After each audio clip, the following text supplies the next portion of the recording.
Brian, we currently have SROs in every Macon County school despite budget limitations. If elected, how would you plan to continue the level of coverage, or would you continue this level of coverage? Yeah, that's it. Yeah. As far as SROs go, they will remain in their schools. They will not be moved around, flopped around. They will have the option to stay at their schools if they wish, and it'll be based on what they wish to do. But I have no plans whatsoever to move them around or disturb them in any way. Eric, you're next. As far as the SROs, I appreciate the job that they do, and I've talked to several of them, and we've got some really good SROs in this county. I think we can always improve with better training. I'd like to see training with other agencies, because if anything does happen, you know, there'll be other agencies coming. So I'd like to see better training, but the SROs will have to stay where they're at. There won't be no SROs gotten rid of. Okay.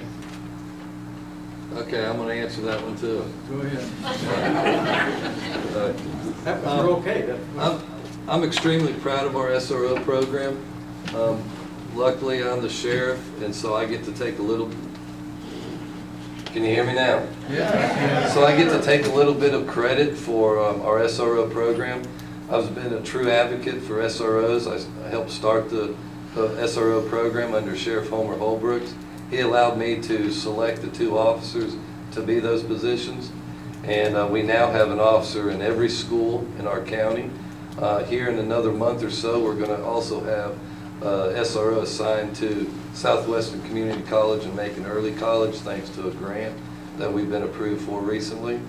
And the SROs already train with other agencies. In fact, we've had training for officers from Clay County, Cherokee County, Graham County, Jackson County that have come over and done lots of training with us. We've had active shooter training. We have our own training coordinator within our agency now, and have for a few years now, thanks to some reorganization. And so we've already doing those trainings, and we always encourage those trainings. Anytime we have training for our SROs, we reach out to my fellow sheriffs and chiefs and let them know, and we've even had people come from Raleigh, from the North Carolina Center for Safer Schools to have training for us.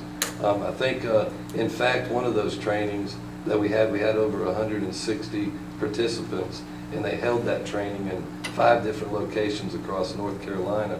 And I was very proud that year because the largest attendance that they had in the entire state of North Carolina was held right here in Franklin, North Carolina. Thank you. So I definitely will support the SRO program. Thank you.